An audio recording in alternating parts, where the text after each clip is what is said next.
Okay, so thank you. This is B.Hour number 4. I recognize a lot of folks' names from the previous B.Hours, so if you're joining us after a few B.Hours, welcome back. If this is your first one, welcome.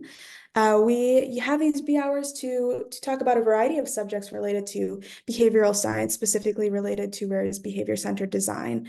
And this particular topic is called Putting the Science to Work, Creating Your Hypothesis. We're going to have a couple speakers talk about hypotheses, theories of change, how we've done it at RARE, and it's going to be a really good discussion. So to start us off, we last had a webinar a couple months ago, and it was all about the empathize step. So I actually reviewed the empathize step of our behavior-centered design journey. If that phrase is new to you, it won't be in a few minutes. But this step is really important when we talk about gathering data and obtaining behavioral insights to help us with our initiatives. We also discuss what RARE considers and what the B Center considers to be research best practices. The B Center is our center within RARE, which is Center for Behavior and the Environment. And so B Center refers to that. We also had a wonderful guest speaker, Mar Peña, who shared examples of how she collected data from Mexican milpa farmers, which is slash and burn, about their barriers and motivations to reducing slash and burn farming and also increasing sustainable agroforestry practices. So it was a wonderful discussion.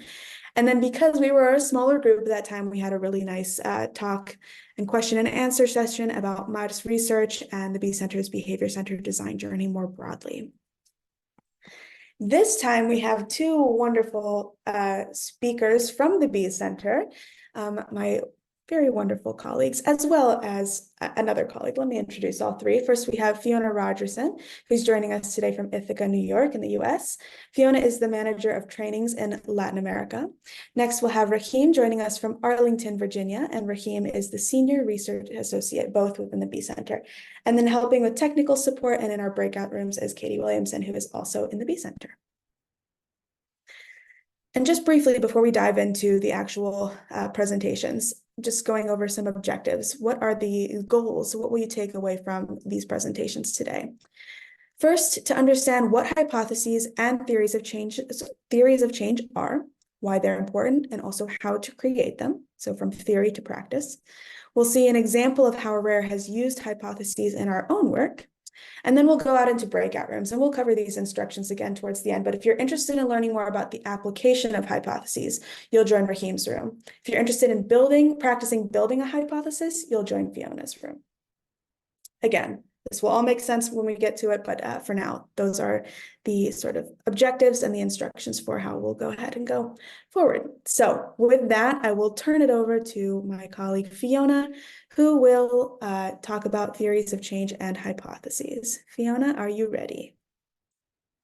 Yeah, I am excited to be here with you all.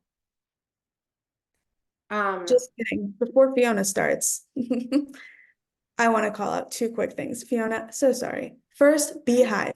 We have a wonderful event upcoming in the summer for especially those in the United States called Beehive. It's a one-day summit that will explore behavioral insights and how they've been applied to achieve environmental impacts. It's going to be fun. It's going to be a day full of creativity and networking and just awesomeness. And I will put the link in the chat for Beehive if you would like to register.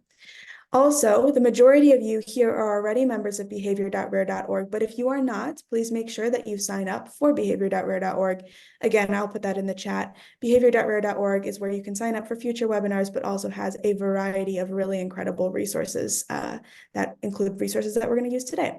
So now, Fiona, I would love to hand it over to you. Hey everyone, it's great to be here with you all today. I'm Fiona Rogerson, as Maria mentioned. I am the manager of trainings in Latin America, and I'm part of the B Center's Learning and Tools team. So do a lot of teaching and training of practitioners in the behavior-centered design process. So for those of you who aren't familiar, no worries if you're not. Here we have an image of the behavior-centered design journey, and this is the approach or the methodology that RARE has come up with of how to design, implement, and evaluate behavior-centered solutions to environmental problems.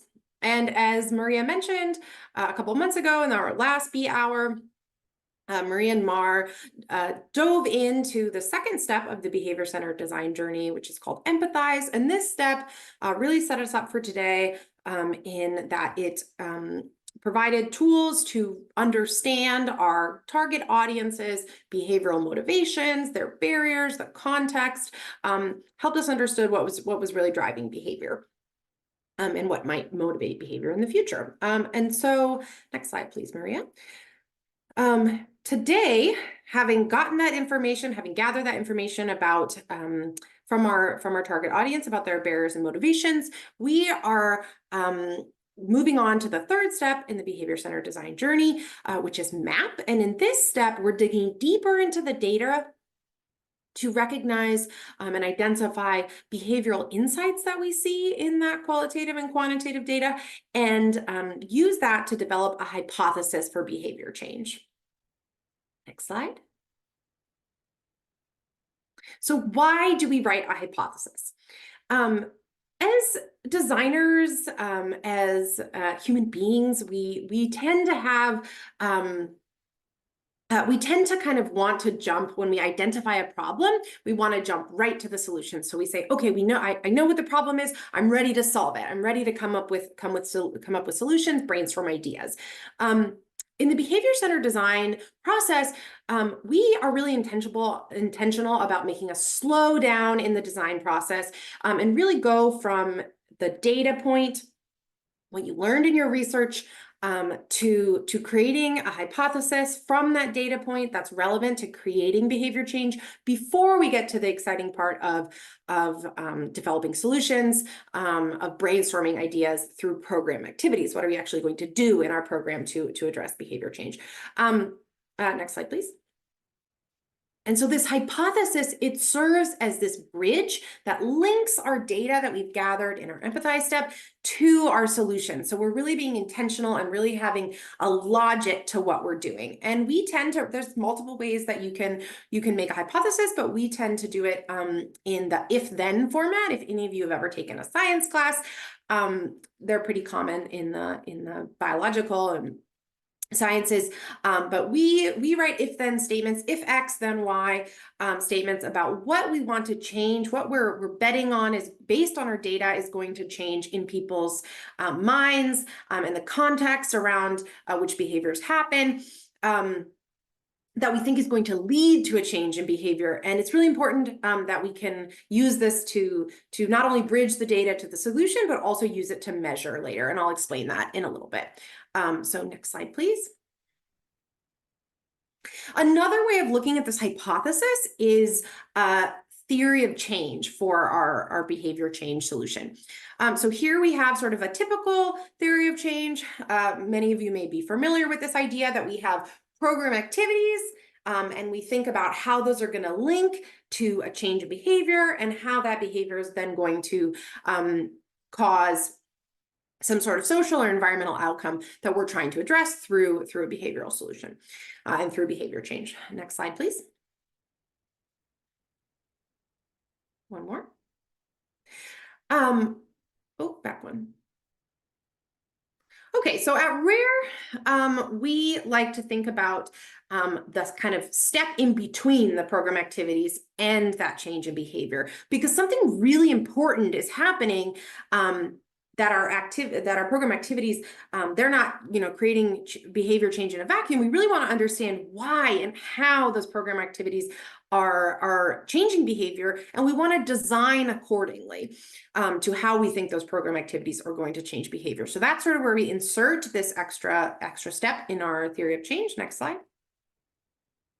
And so we articulate through our hypothesis what we think needs to change in terms of people's beliefs, in terms of their knowledge, in terms of the social norms that guide them, in terms of the context in which that behavior occurs or the decision to do or not do a behavior takes place. And so we kind of work backwards. We identify that behavior, we collect that data about our target audience and our behavior, and then from that we identify what are we betting on that needs to change based on that data in terms of belief, knowledge, social norms, context, etc., before we then design our program activities. Next slide, please.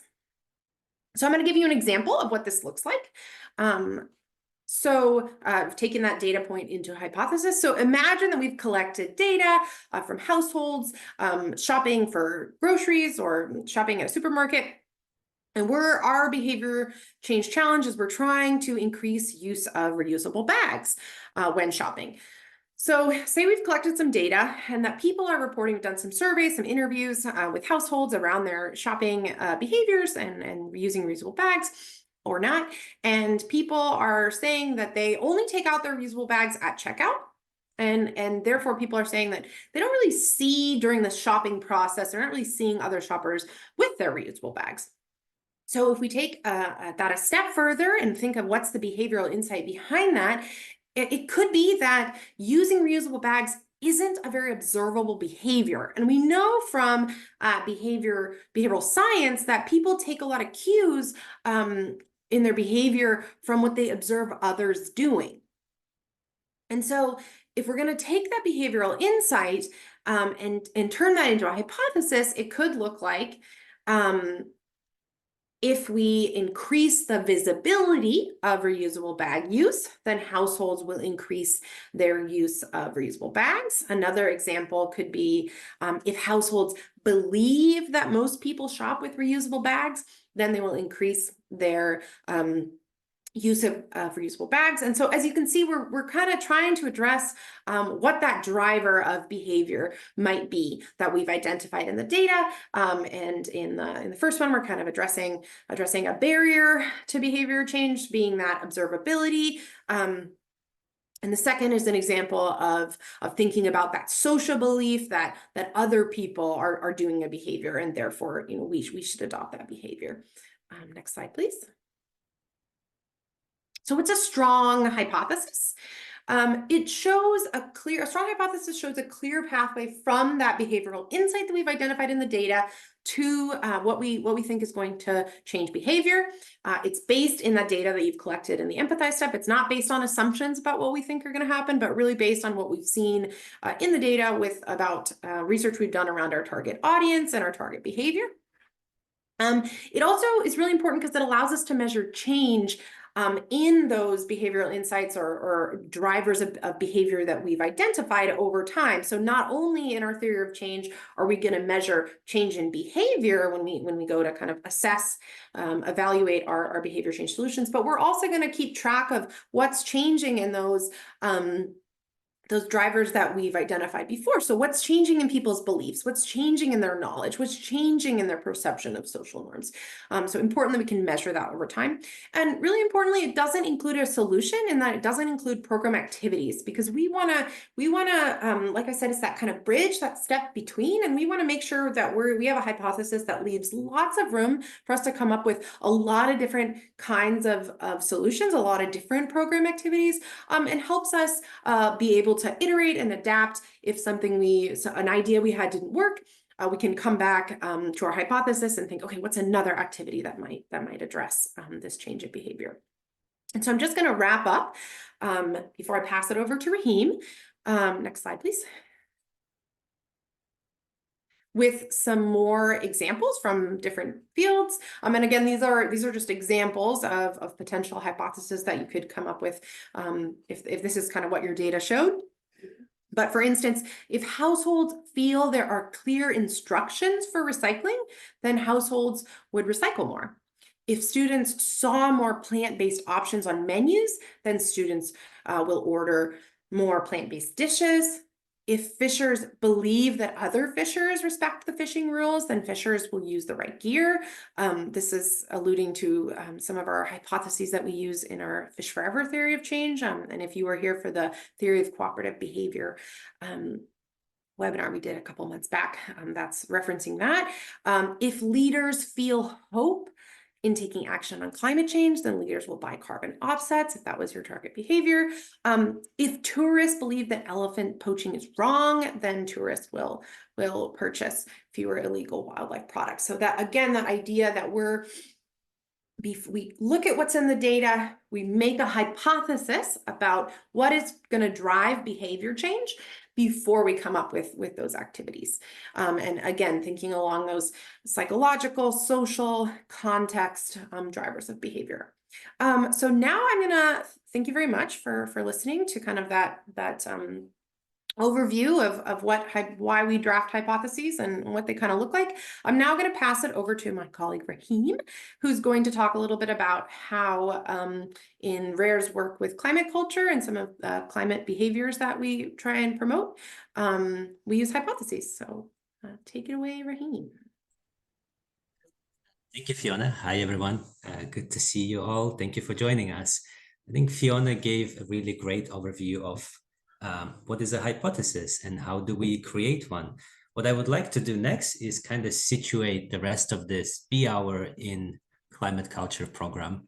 So the B Center advises climate culture, its newest program in RARE's arsenal, on how to integrate behavioral insights to increase the adoption of high impact climate mitigating behaviors in the US. Over the last 3 years, we have done the research to identify the behaviors that matter most for people in the US to adopt, talk about, and normalize. And these behaviors can be grouped into 4 buckets that you see here: food, transportation, home, and world, which is referring to supporting verified carbon offsets projects. And we pick these behaviors for various reasons. All of them have high feasibility. They have technical potential, or the right size of the addressable market that could feasibly adopt those behaviors. The behaviors have plasticity, so a behavioral intervention could move them. And the B Center has the capacity to act on these behaviors. We grouped these behaviors into 4 buckets, but for today's conversation, I will be focusing on that very first behavior, which is eating less beef. Now, on the next slide, let me walk you through the research that acted as a foundation to build our hypothesis. In order for us to design successful behavioral interventions that get people to eat less meat, we embarked on a series of research studies. First, we did qualitative studies. In September 2020, we conducted in-depth interviews with 25 people, learning about their eating habits, their shopping habits, what do they buy, what do they cook, what do their kids and their partners think about their dinners and lunches together. We also asked those 25 people to take their phone for the next 2 weeks and record every decision that involves eating or cooking. So we collected almost 400 video diaries documenting in-the-moment decision-making when it comes to people's eating habits, which was a really interesting insight to gather. We followed up this qualitative research with 2 quantitative national studies measuring the psychological beliefs or predictors that Fiona was referring to, such as beliefs, intention, social norms, around meat consumption in 2021, and then specifically around beef consumption in 2023. Because as many of you on this call know, if we really want to reduce emissions associated with diet, we have to cut down on red meat rather than meat more generally. So when I look at these studies together, combined with some of the additional literature reviews that we did, I often think about this arc of research as almost an emphasized step in our own BCD process of designing interventions to shift eating behaviors. So this research really was helpful because it allowed us to learn not only about our audience, right, but also about the barriers and motivations that they face in their everyday life when it comes to their eating habits. Now, I'd like to share some of the key learnings from these studies, starting with the video that highlights the first study that we completed, that qualitative part.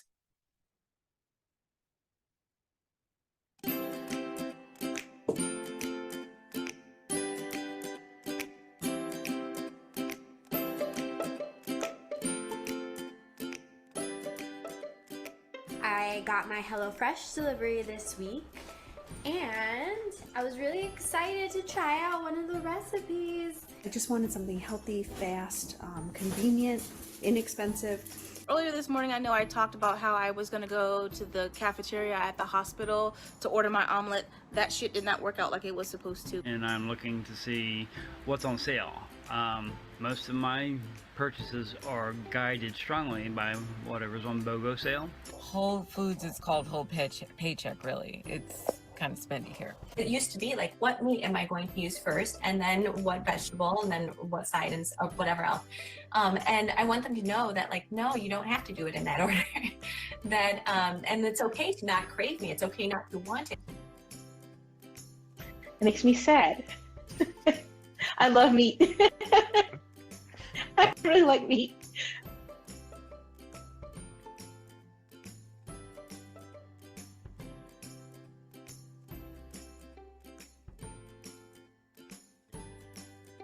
Well, I don't see any carbon in beef. And I've never heard of carbon on a phone.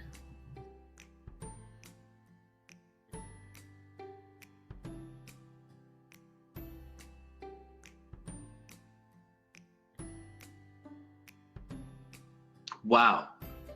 Hold on. That's crazy. Whoa, I've never thought of eating healthier as being better for the environment. Any of the meat.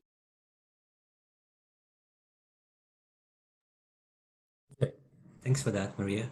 This was actually one of the first studies that I ran when I joined RARE in 2020, and it stands by far one of my favorite research projects. So as you heard on this video from people, what's top of mind for them is convenience, comfort, price, how easy or how quick this meal is. When we dug into some of these insights a little bit more during our interviews, we learned that a lot of people are worried about being judged if they're eating less meat with their friends or with their family. We got a very similar insight in our quantitative studies in that climate culture index, demonstrating that the normative belief behind eating less meat or eating less beef is really weak compared to other climate behaviors. And what I mean by that is people are not applying social pressure on others and telling them what to eat or what not to eat. And that's in stark contrast when we think about some of the other climate behaviors. For example, solar panels. We know that a vast majority of US population, 70–80% of adults, expect homeowners to install solar panels if they have the ability to do so. But when it comes to meat, that normative pressure is a lot weaker. This is interesting because at the same time, we know that people want to eat healthy. They're driven by the health motivations, in particular people with kids. And kind of related to that is people often stick to their comfort food.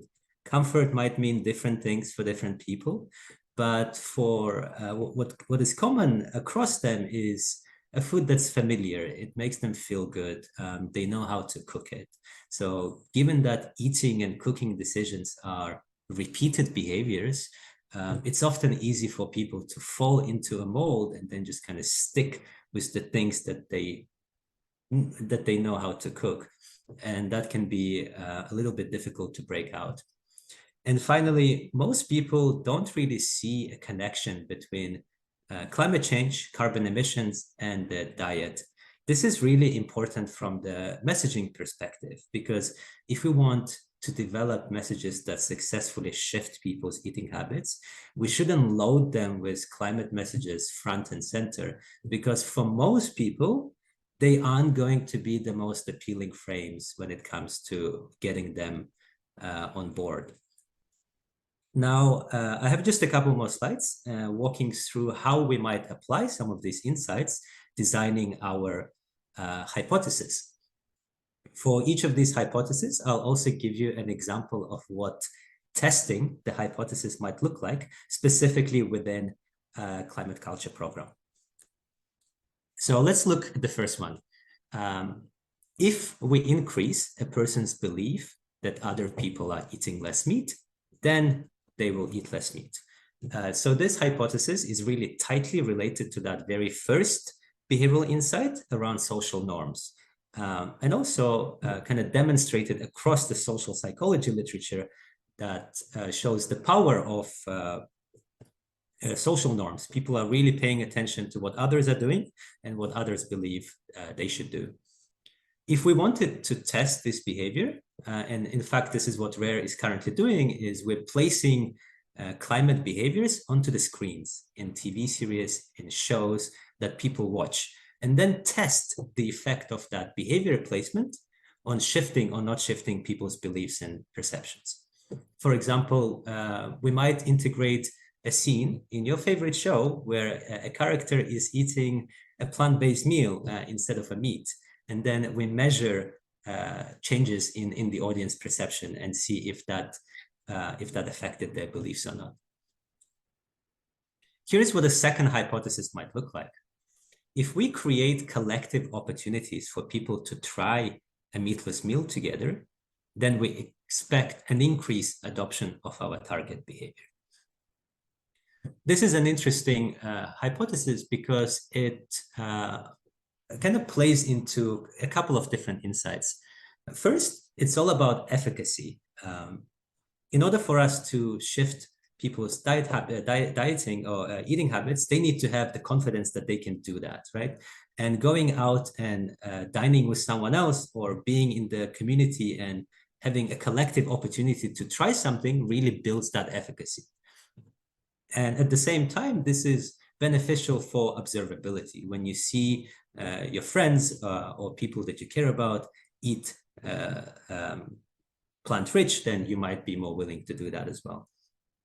We tested this hypothesis in a social media environment. We partnered with messengers and social media influencers on TikTok and Instagram and equipped them with materials to invite their followers to invite their friend for a meal out together and try a meatless meal. This is really interesting because here we are actually relying heavily on the power of the messenger rather than doing the messaging ourselves, which may be less impactful depending on the audience or on the behavior. Finally, here's what a third hypothesis might look like. If we communicate the health benefits of eating less meat in emotionally relevant way, then people will reduce their meat intake. So this hypothesis is related to the insight that a lot of the cooking and eating decisions for most people, in particular people with families, are made or motivated by health. We are in the process of designing and writing out various messages that kind of appeal to one or more different frames. For example, we want to design messages that have health framing in them and then compare how those messages perform on social media to the messages that have climate perception or they have a completely different frame. And then we can measure which message is the most successful in getting people to a particular website or getting them to learn about this behavior. So here are just some of the examples of how we might test the hypothesis. But I'm very curious to dig into the to spend some time into the breakout rooms and see what you might be able to come up with.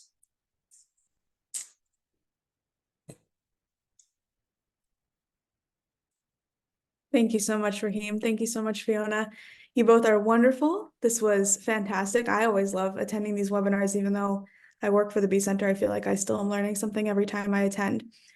So with all that to say, we have now concluded the presentation portion. And so we're going to now head into breakout rooms.